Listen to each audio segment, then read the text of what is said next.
Hey guys, I'm back with another video, and today I wanted to talk about blank sketch variants. Yes, I said blank sketch variants. I know it's not exactly something that grabs you by the shoulder when you're in the comic shop on New Comic Book Day, but they are an important part of the comic book world, and I wanted to talk a little bit about them today and how they became a thing in the first place. But first, if you could, please like and subscribe. I'm trying to build this channel up. I'm going to be dropping comic book related material on the regular this year. I would greatly appreciate it. Um, Back in the 80s, Marvel released a comic book called Marvel's Generic Comic Book #1. And though it was mostly blank, it wasn't a true blank sketch cover. It still had writing all over the front with just a solid white background. Then in the early 90s, DC basically had a mess up with this book called Wastelanders, and they released issue 6 on issue 5 as issue 5's cover. So having done so, when they finally did release the actual issue 6, they just used basically a blank cover. It said Wastelanders across the top, and it was a blank cover. And it looked, if you didn't know better, you would think it was a blank sketch cover. Another example of this in 93, I think.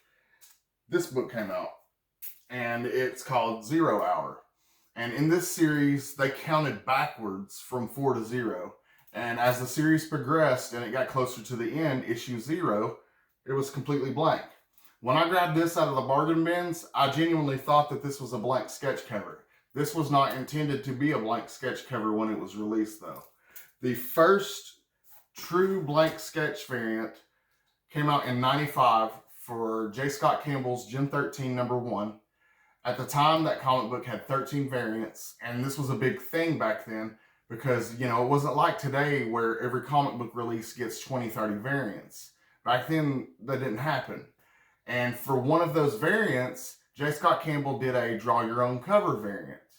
And it just said Gen 13 across the top, and it was just a blank white cover, and it gave the fans a chance to draw their own cover, of course, like it said. And then in 98, I hope I'm saying his name right, Billy Tucci, he began doing blanks for his comics, for the Crusade Comics imprint.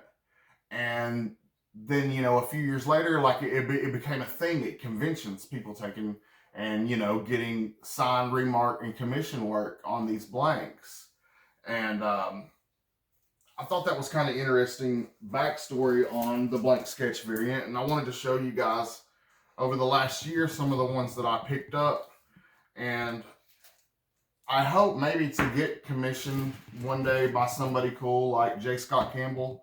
But yeah, man, let's run through. I'll show you some of these. This is for Spider-Woman issue 1.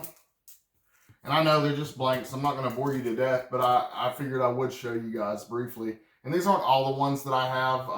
I didn't feel like digging through all the boxes, but these are the ones I came up with for the video. This is the one for Devil's Reign, issue 1. That's fairly new. There's IDW, Mars Attacks.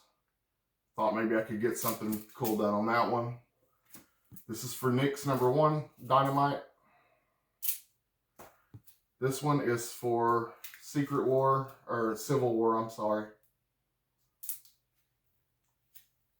This one is for Sheena, Queen of the Jungle.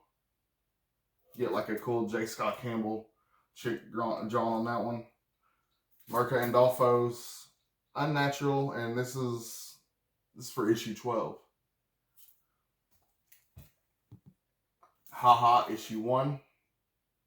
I definitely want something done on that one. Army of Darkness, 1979. This was the first blank I think I ever got. King of Black, #1. I didn't even know what a blank sketch variant was at the time. I just saw the solid black cover and thought it was cool, honestly. I grabbed these out of a dollar bin. I got 2 of these. The Sumerian People of the Black Circle. I got one for Geiger.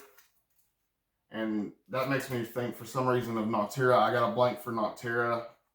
And I have a blank for House of Slaughter that's actually signed by Tinian. So I figure one day I can take it and get, somebody else that was on the book to do a remark or something on it and get it signed, and it'll be double signed. I could submit that.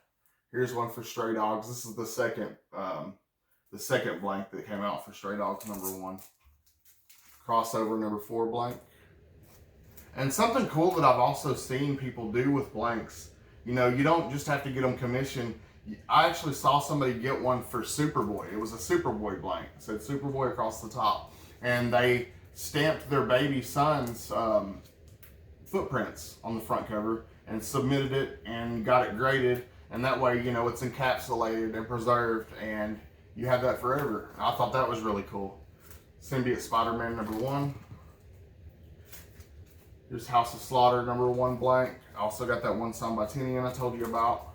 Here's House of Slaughter #2 blank.